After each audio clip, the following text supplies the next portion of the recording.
Hi everybody, welcome back to Cooking at We Chef. I'm Chef Laura. Thank you for being here to watch this video. The next thing we're gonna make in our series is some noodles. I'm gonna show you two different ways to make homemade noodles. These are pastas or noodles that you could add butter and Parmesan. You could add tomato sauce to, pesto to. You could add like stroganoff sauce to. I want to show you two ways to do it. One if you have a pasta machine, and the other way is if you don't have a pasta machine. So this is one of my favorite things to make with my customers. They're always super excited to make this because they think they can't, and then I do the process with them and they're like, holy smokes, I totally can make fresh pasta, and fresh pasta is delicious. So I highly recommend it. So on my tray, I'm working on a cutting mat. The reason I'm doing that is this is very messy, and I prefer to just take this cutting mat to the sink and wash it versus trying to clean off my counter. So if you have a cutting board or something like that, you can use that, but if you need to make it on your counter, it'll be fine. You just will have to do a bit of cleaning, okay? So on here I have 1.5 cups of flour in a nice little mountain. I'm going to take my fingers, kind of smush together like so, and I'm going to, in a circular motion, create either a volcano or a crater. It all depends on just what you want to call it. I want all the sides to have a nice, relatively thick wall, and have that wall be even all the way around. Okay, so I need a good amount of space in the middle here because I'm going to be cracking 2 eggs into this space. So if I don't make this volcano or crater hole wide enough, you'll have some trouble. So let me kind of angle that up a little bit. I don't want to ruin my crater, but hopefully you guys can kind of get a gist of what that looks like.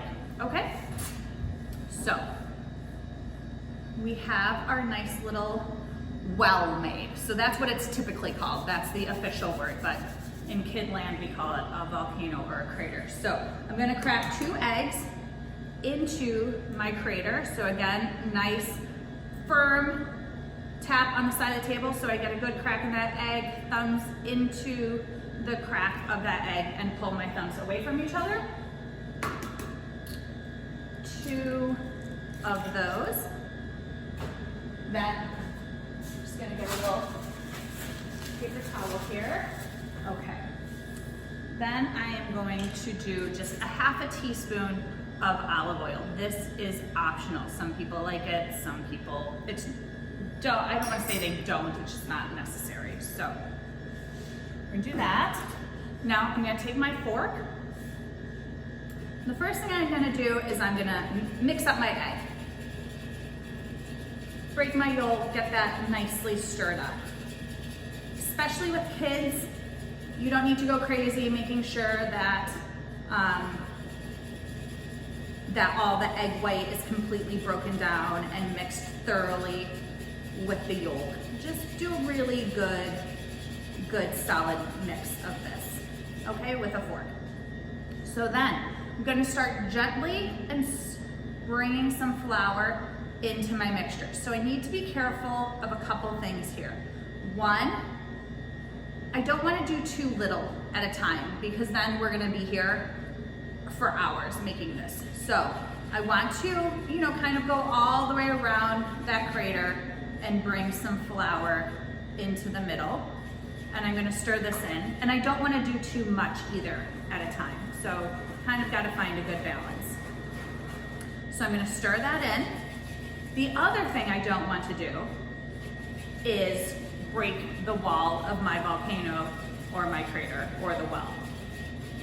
Because if I do that, I refer to this when I'm doing this. This is my lava, and my lava is going to escape and is going down it's going to go down the mountainside, and that might cause some damage to our beautiful mountain. So we want to make sure that we are careful and we don't break the side of our volcano. So now I'm going to bring some more of my flour into my mixture. And I want to do this process, and so you can see mine's starting to get pretty thick. It's It's not running anywhere anymore. So I'm not as worried about my lava escaping. And so I want this to be a nice thick paste. I'm gonna add a little bit more and get this a little bit thicker.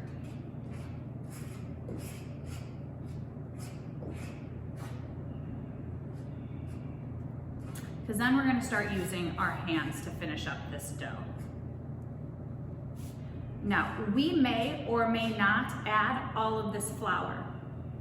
Flour absorbs moisture in the summer months because it is very humid outside, and flour is drier in the winter time because there is no humidity.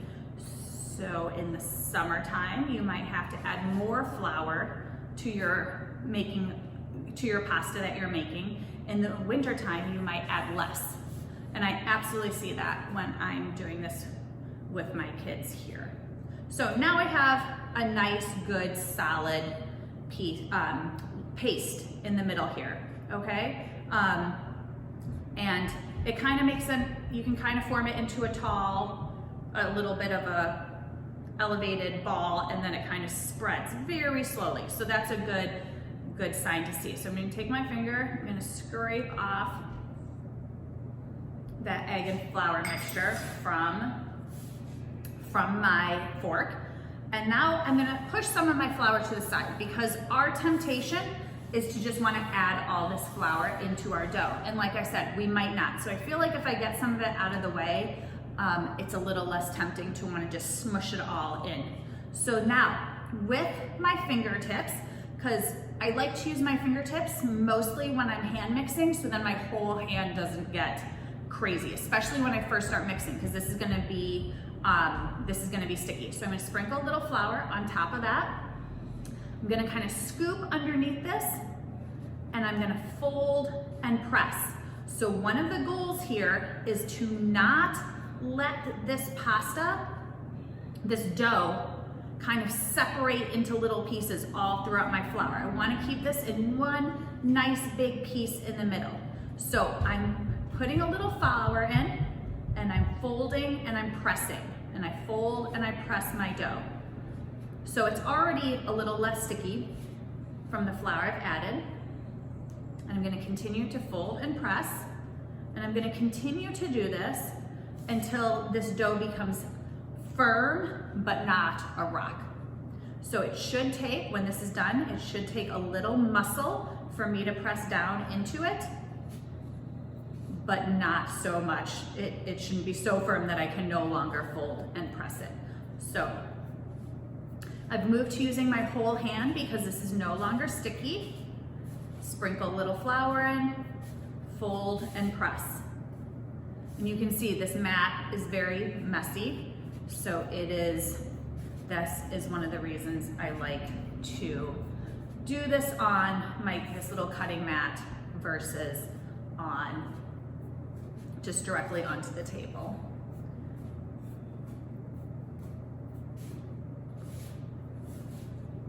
And I kind of shift my flour back to the center every now and then so that it doesn't escape over the sides and make a huge mess on my table. So this is also kneading our dough as we do this, and to make it nice and smooth and to develop the gluten. So big kids can do this.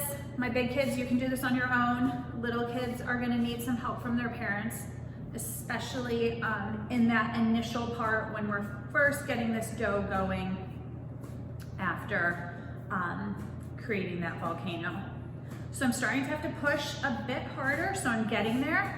This dough is too soft. After you make your pastas, they're just gonna kind of smush right back together into each other. So it's really important that we take the time and we get this done correctly. So you can see I'm not moving quite as quickly with the dough because it's firmer and it's making me work harder. Just gonna do a little bit more. And so this dough is not gonna be perfectly smooth and kneaded fully. when we are done. It's just too much for the kids to do that on the tabletop. So I'm gonna show you how we're gonna get our dough nice and smooth and kind of finish kneading it in the pasta machine.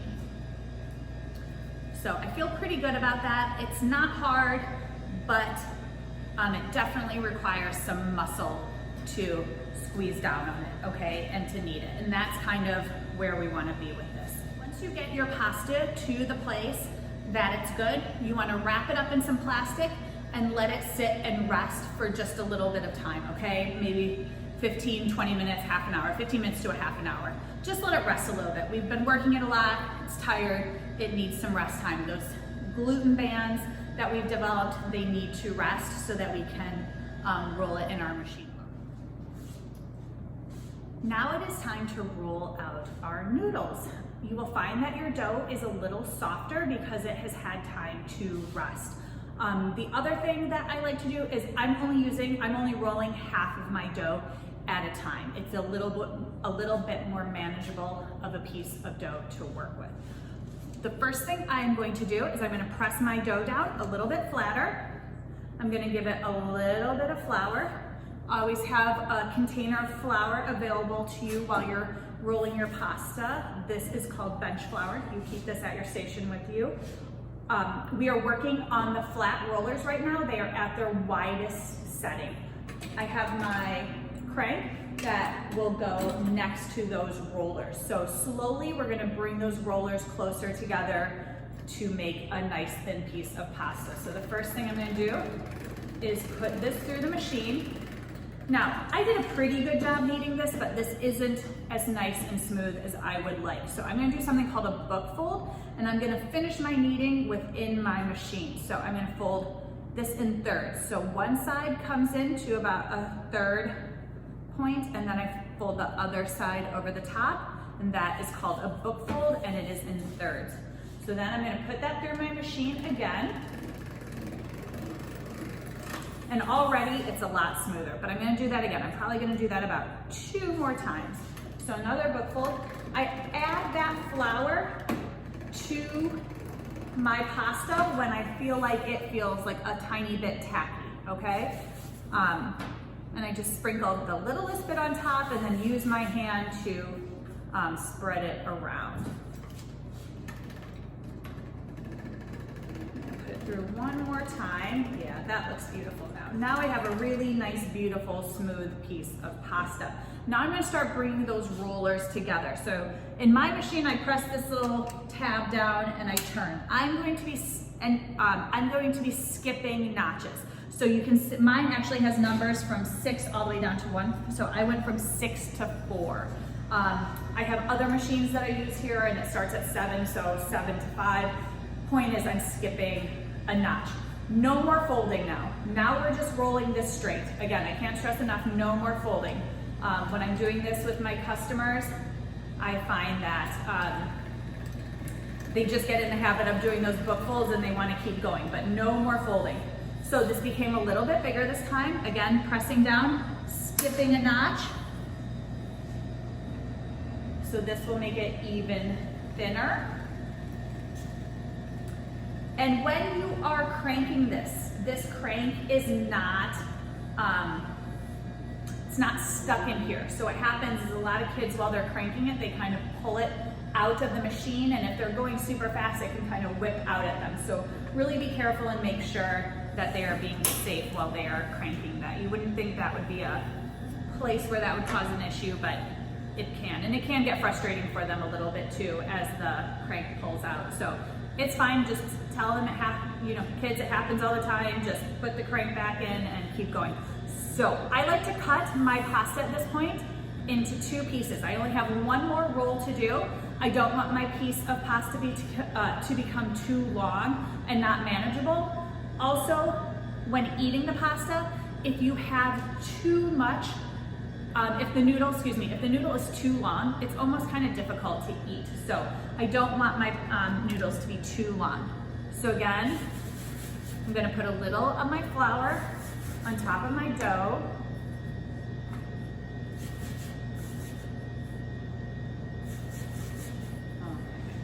And then we're gonna roll this through the last time. sometimes it takes a second for the dough to catch. So we're gonna put that through our machine, and you can see I'm rolling. When it's at the top, it's going away from me. Lots of times when people say the machine's not grabbing onto my dough, what's happening?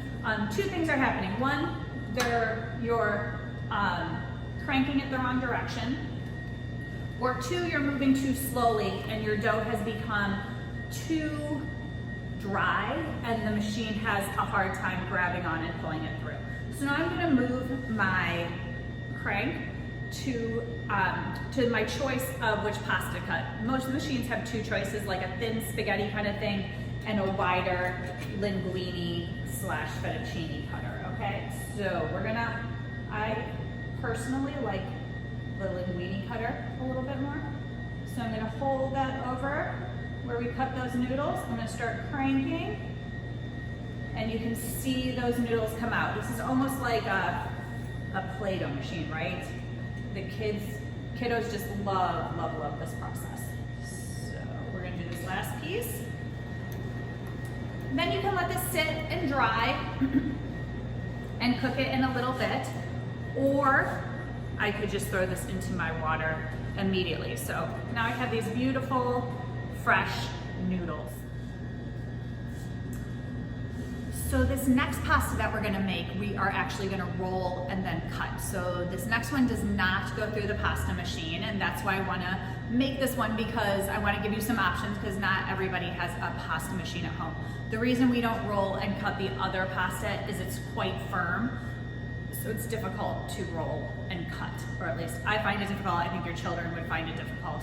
So this is a good alternative to that one, and can take a variety of sauces just like that one. So the first thing we're gonna do is crack our egg into our bowl. We have a tablespoon of milk and a 1/4 teaspoon of salt. And we're just gonna kind of, with our mixing spoon, we're gonna break up our egg yolk and we're gonna stir those together a bit.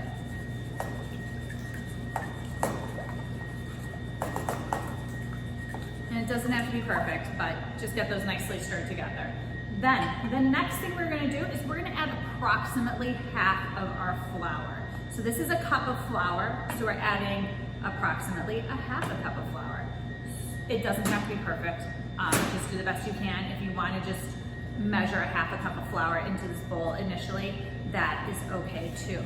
Now, I'm stirring this gently because I don't want all my flour to go flying everywhere. And I'm going to then add flour slowly until this comes into a nice ball, which it already is starting to do a little bit, but we need a little more flour. We want this to be,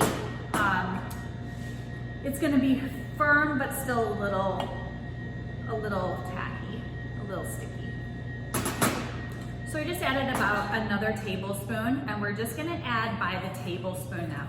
Just like I discussed in the video to make the pasta that goes through the machine, you're gonna add more flour in the summertime because of the humidity and less flour in the winter time because of the dryness, because the flour sucks up that humidity in the air. So in the summertime, there's actually some moisture, water in our flour. So we're gonna add a little bit more. It's getting there. It's coming into a ball, but it's still just the tiniest bit too sticky. And then this starts getting a little tricky to mix in the bowl. So for younger kids, they're gonna need a little adult help. At this point, you can also just push that off of there, and you can use your hands to finish it up, because at this point, it's not gonna be too sticky for us. So I'm actually just gonna finish with my hands because it is coming into a nice ball. This gives me an opportunity to knead it a little bit as well as I finish incorporating that flour.